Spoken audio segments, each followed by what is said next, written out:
subject of this course was relationships and emotional healing. The practices that we make from different types of yoga and meditation schools and some Chinese practice like Qigong. I try to give you the practices that can help you for clean your energy and emotion and your mind from past relation, bad experiences or negative emotions that is left in you. I felt that one of the tasks that I have is to make you more open.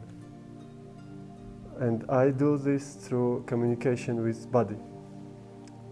So mind is that is closing you. Mind makes you tensed and fear and stressing you. But body can opposite. It can gives you freedom. You should give your body freedom, and then you feel more free, more joyful, more happy. So that's what I was trying to give you. The connection with your body. Give your body freedom, and then you will feel more happy life.